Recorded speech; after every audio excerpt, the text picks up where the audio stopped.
ZeBirdBrain's here, and today we are still talking about rigging. Because guess what? I got new questions about that rig. I got asked how did I do with the eyes, and I know I was supposed to answer it before, but I just forgot. And then I saw another questions in my DMs, and I was like, oh crap, I forgot. But here I am, and I'm gonna talk to you about the face of that elf guy.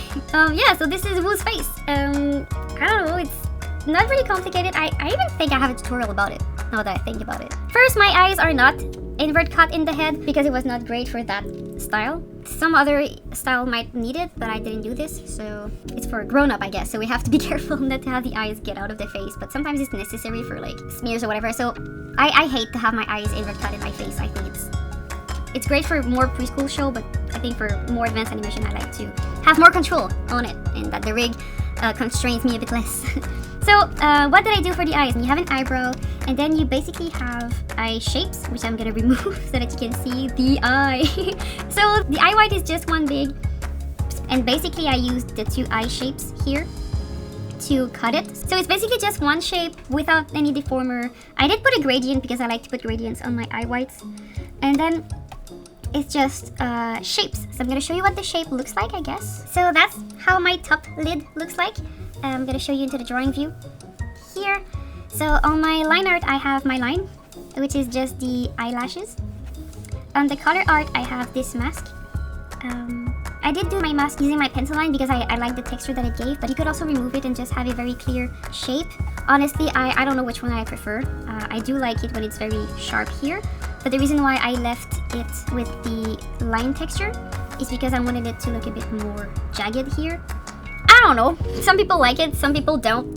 So far I like it. If I ever get bored, I'll just remove my line, but I like that it's a bit less clean. So yeah, so the color art is actually a big cutter that I use to cut the eye whites. But like I said, I have a tutorial about it, go watch it. And then on the overlay, I have this little dot. This is just a handle. It's because here it's easy to click on that eyelash, which I see, but from far away it's a bit harder and I would always miss it, so I just put this dot that makes it a bit easier to select. I try to keep my dots close to my shape because I know it's still a bit hard to select. So sometimes I've seen in rigs that they're gonna put the handle like miles away from the eye, which is legit, because then it means that if my eye was back in my face, there we go, I would have a better shot at selecting like the eye.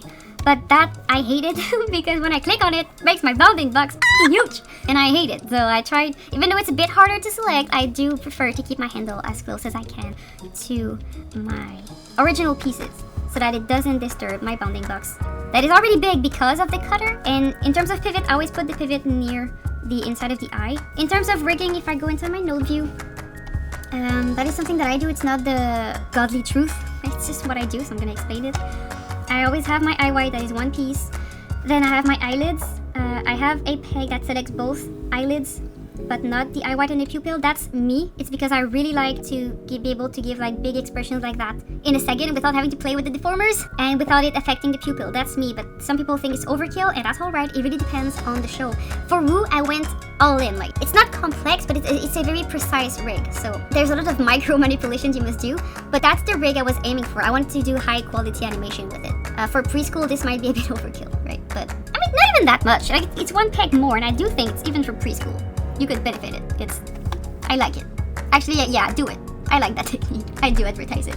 And then, you have a peg for the top, a peg for both of them together. And then I have one peg that is going to be the eyelids, the pupil, and the eye whites to be able to do like, oh, what the heck?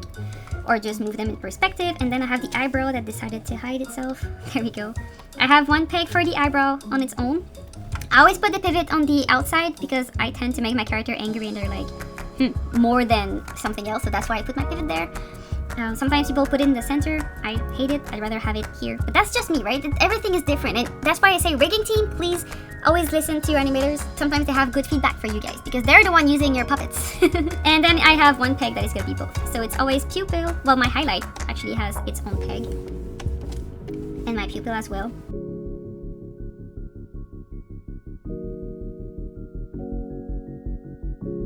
I know both highlights are in the center, and that doesn't make sense, but that's because my eyes are copies from each other. I just flipped them. So of course in my scene I would need to fix it myself so that it actually makes sense, but that's a small thing to fix. I'd rather be able to copy and paste my animation from one eye to the other, and I did it with the same tutorial that I shown before with the arm, so that's the same technique. I'm not gonna elaborate today. So these are the main hierarchy, but I also have each individual pieces can be moved on their own. So my pupil have its own peg.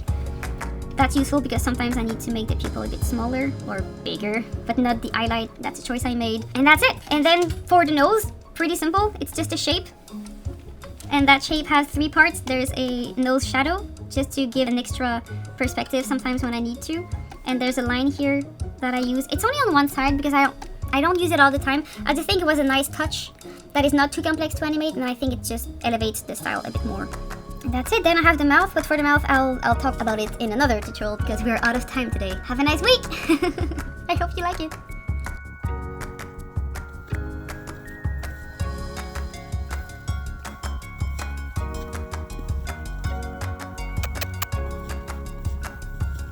Moshi.